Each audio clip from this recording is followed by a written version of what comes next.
வணக்கம். தமிழ் இலக்கியம்னு சொன்னாலே நம்ம மனசுக்கு வர்றது என்ன? சிலப்பதிகாரம், மணிமேகலை மாதிரி பெரிய பெரிய காப்பியங்கள் தானே. ஆனா யோசிச்சு பாருங்க, ஒரு சின்ன பாட்டுக்குள்ளேயே ஒரு முழு பிரபஞ்சத்தையும் அடக்க முடியும்னா எப்படி இருக்கும்? அப்படி ஒரு இலக்கிய வகை தான் சிற்றிலக்கியம். பேருல சிற்றுன்னு சின்னதா இருந்தாலும் அதோட அழகும் ஆழமும் ரொம்ப ரொம்ப பெருசு. ஒரு இலக்கியம் சூப்பரா இருக்கணும்னா அது கண்டிப்பா பெருசா நீளமா தான் இருக்கணுமா? கட்டாயம் இல்லையே. இந்த ஒரு கேள்விதாங்க சிற்றிலக்கியம்ங்கிற ஒரு அட்டகாசமான உலகத்துக்கான கதவை நமக்காக திறந்து விடுது. சைஸ்ல சின்னதா இருந்தாலும் டேஸ்ட்ல பிரமாதமா இருக்கிற இந்த இலக்கிய வகைகளை பத்தி தான் நம்ம இன்னைக்கு விரிவா பார்க்க போறோம். நாம என்னென்னலாம் பார்க்க போறோம்னா, முதல்ல சிற்றிலக்கியம்னா ஏன் அப்படின்னா என்னன்னு பார்ப்போம். அப்புறம் அது எப்படி ஒரு சின்ன விதையிலிருந்து பெரிய மரமா வளர்ந்துச்சுங்கிற கதையை தெரிஞ்சுக்கலாம். அதுக்கப்புறம் ரொம்பவே இன்ட்ரெஸ்டிங்கான தூது, பிள்ளைத்தமிழ் மாதிரியான வகைகளை கொஞ்சம் டீப்பா அனலைஸ் பண்ணிட்டு, மற்ற சில இலக்கிய பூக்களையும் வாசம் பிடிச்சிட்டு, கடைசியா சிற்றிலக்கியத்தோட மகத்துவம் என்னங்கிறத புரிஞ்சுக்கலாம். வாங்க ஆரம்பிக்கலாம். சரி, நேரத்தை வீணாக்காம உள்ள போயிடலாம். நம்மளோட முதல் பகுதி சிற்றிலக்கியம். சிறியனா அல்ல. சிற்றிலக்கியம் அப்படின்னா என்ன? ரொம்ப சிம்பிள். காப்பியங்கள் மாதிரி ஒரு பெரிய கதைய பக்கம் பக்கமா சொல்லாம ஒரு சின்ன ஐடியாவை மட்டும் எடுத்துக்கிட்டு அதை ரொம்ப அழகா கவிதையா செதுக்கிறது தான் இது. பேர்ல சிற்றுன்னு இருக்கிறதால இதோட மதிப்பை குறைச்சி எடை போட்டுறாதீங்க. அது அதோட சைஸை மட்டும்தான் குறிக்குது. இத பிரபந்தம்னு கூட சொல்லுவாங்க. பிரபந்தம்னா என்ன அர்த்தம் தெரியுமா? நல்லா கோர்வையா கட்டப்பட்டதுன்னு அர்த்தம். சரி, இதோட குணங்கள் என்னென்னு பார்த்தா இன்னும் சுவாரஸ்யமா இருக்கும். சிற்றிலக்கியங்கள் எப்பவுமே ஒரு சிங்கிள் தீம்ல தான் போகும். ஒன்று ஒரு கடவுளை புகழும், இல்லை ஒரு ராஜாவை பற்றி பாடும். இதில் ரொம்ப முக்கியமான விஷயம் என்னன்னா, இதை நம்ம உள்ளூர் கலாச்சாரம், நம்ம பழக்க வழக்கங்கள், நம்ம சமூக வாழ்க்கைன்னு நம்மளோட ரொம்ப நெருக்கமாக இருக்கும். பக்தி, காதல், வீரம்னு பல சுவைகளை இதில் பார்க்கலாம். அடுத்த பகுதிக்கு போலாமா? இப்போ சிற்றிலக்கியத்தோட வளர்ச்சிய ஒரு சூப்பரான உருவகத்தோட பார்க்க போறோம். அதாவது ஒரு விதை எப்படி ஒரு பெரிய மரமா மாறுச்சோ அப்படி. இத ஒரு கதை மாதிரியே பாருங்க. தொல்காப்பியத்துல ஒரு சின்ன விதைய ஆரம்பிச்ச இந்த சிற்றிலக்கியம் சங்க காலத்துல ஆற்றுப்படைன்னு ஒரு சின்ன முளையா வெளியே வருது. அப்புறம் 8ஆம் நூற்றாண்டுல ஊலா மாதிரி வகைகளா ஒரு மரமாவே வளருது. 12ஆம் நூற்றாண்டுல பிள்ளை தமிழ் மாதிரி அழகான முட்டுக்களை விடுது. கடைசியா 18ஆம் நூற்றாண்டுல குறவஞ்சி மாதிரி சுவையான கனியா பழுத்து நிக்குது. பாத்தீங்களா, ஒவ்வொரு காலத்திலும் எப்படி புதுசு புதுசா வளர்ந்துட்டே வந்திருக்குன்னு. சரி, இந்த இலக்கிய வடிவம் எப்போ அதாவது உச்சத்துக்கு போச்சு தெரியுமா?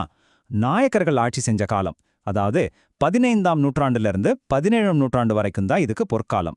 அந்த சமயத்துல தான் ஏகப்பட்ட சிற்றிலக்கியங்கள் உருவாகி தமிழ் இலக்கியத்தையே அடுத்த கட்டத்துக்கு கொண்டு போச்சு. இப்போ நாம ஒரு ரொம்பவே அற்புதமான கற்பனை வளம் நிறைஞ்ச ஒரு வகைக்குள்ள போக போறோம்.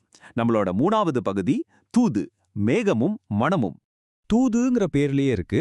ஒருத்தர் இன்னொருத்தருக்கு மெசேஜ் அனுப்புறது தான் இதோட கான்செப்ட்.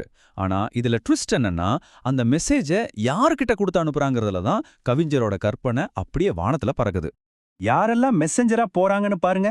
அன்னம், மேகம், கிளி, மான், தென்றல் காத்து, இதெல்லாம் பரவாயில்ல. ஒருத்தர் அவரோட மனசே தூது அனுப்புறார். இன்னொரு படி மேல போய் நம்ம தமிழ் மொழியே தூதுவரா அனுப்புறாங்க. அப்பாப்பா, என்ன ஒரு கற்பனை! உயிரே இல்லாத பொருட்கள் கூட இங்கே உணர்வுள்ள தூதுவர்களா மாறிடுது. இதுதாங்க சிற்றிலக்கியத்தோட மேஜிக். இந்த தூது இலக்கியத்துல நமக்கு கிடைச்ச முதல் நூல் எது தெரியுமா? 14ஆம் நூற்றாண்டுல வந்த நெஞ்சுவிடு தூது.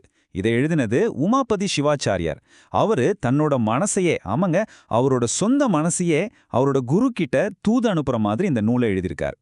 அடுத்து நம்ம பார்க்க போற வகை ரொம்பவே அழகான, மனசை நிகழ வைக்கிற ஒரு வகை. நம்மளோட 4வது பகுதி பிள்ளை தமிழ், தெய்வம் ஒரு குழந்தை. யோசிச்சு பாருங்க, ஒரு பெரிய கடவுளையோ இல்ல ஒரு கம்பீரமான ராஜாவையோ ஒரு சின்ன குழந்தையா கற்பனை பண்ணி அவங்க வளர்றத கொண்டாடுறது, இதுதான் பிள்ளைத்தமிழ். ஒரு குழந்தையோட 3வது மாசத்துல இருந்து 21வது மாசம் வரைக்கும் அவங்க வளர்ச்சிய 10 அலகலக் ஸ்டேஜா பிரிச்சு பாடுறது எவ்வளவு அழகான ஒரு கான்செப்ட் இல்ல? இப்போ இத பாருங்க. இதுல ஆண்பால் பிள்ளை தமிழ், பெண்பால் பிள்ளை தமிழ்னு 2 வகை இருக்கு. முதல் 7 பருவங்கள், அதாவது காப்பிலிருந்து அம்புலி வரைக்கும் ஆண் குழந்தை பெண் குழந்தை 2 பேருக்குமே ஒண்ணுதான். ஆனா கடைசி 3 பருவங்கள் மட்டும் மாறும். ஆண் குழந்தைக்கு அவங்க விளையாடுற மாதிரி சின்னதா மணல் வீடு கட்டி இடிக்கிறது, குட்டி மேளம் அடிக்கிறது, சின்ன தேர் இழுக்கிறதுன்னு பாடுவாங்க. அதே பெண் குழந்தைக்கு குளிக்க வைக்கிறது, அம்மானை மாதிரி விளையாட்டு, ஊஞ்சல் ஆடுறதுன்னு அவங்க செய்யற விஷயங்களை பாடுவாங்க. இது அந்த காலத்து சமூக வழக்கங்களை எவ்வளவு அழகா நமக்கு காட்டுது பாருங்க. சரி, அடுத்த பகுதிக்கு போலாம். சிற்றிலக்கிய தோட்டத்துல இன்னும் நிறைய பூக்கள் இருக்கு. அதுல சிலதை இப்ப வேகமா பார்த்தரலாம். நம்மளோட 5வது பகுதி பலவலை இலக்கிய பூக்கள். முதல்ல நாம பாக்குற பூ குறவஞ்சி. இது ஒரு நாடக வடிவிலான இலக்கியம். மலைப்பகுதியிலிருந்து வர்ற ஒரு குறி சொல்ற பெண், அதாவது குறத்தி, ஹீரோயினோட கைய பார்த்து அவளோட காதல் வாழ்க்கை எப்படி இருக்க போகுதுன்னு கணிச்சு சொல்றது தான் இதோட கதை. நம்மளோட நாட்டுப்புற கலைகளையும் நம்பிக்கைகளையும் இது ரொம்ப அழகா பதிவு செஞ்சிருக்கு. இப்போ இந்த நம்பரை பாருங்க, 1000. இது எதை குறிக்குதுன்னு நினைக்கிறீங்க? இது பரணிங்கிற இலக்கிய வகையை குறிக்குது.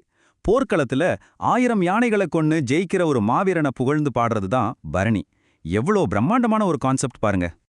அடுத்து நாம பாக்குறது அந்தாதி. அந்தம்னா முடிவு, ஆதினா ஆரம்பம். ரொம்ப சிம்பிள்.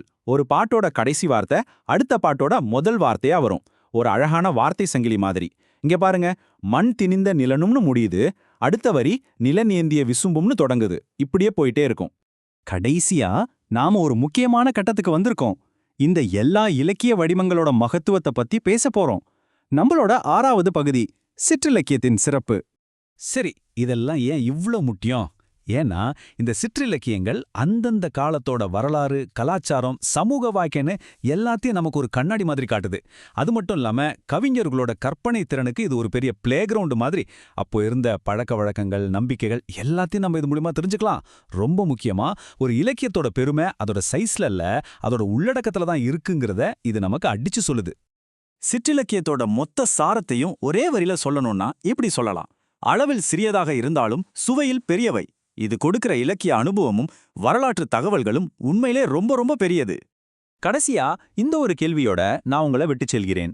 ஒரு கலாச்சாரம் பிரம்மாண்டமான காவியங்களை விட்டுட்டு சின்ன சின்ன வடிவங்கள்ல கதைகளை சொல்லும்போது அது எதை நமக்கு உணர்த்த விரும்புது? அந்த சின்ன சிறிய படைப்புகள் மூலமா அந்த சமூகத்தை பத்தியும் அவங்களுடைய மனசை பத்தியும் நாம என்னவெல்லாம் கத்துக்கலாம்? கொஞ்சம் யோசிச்சு பாருங்க.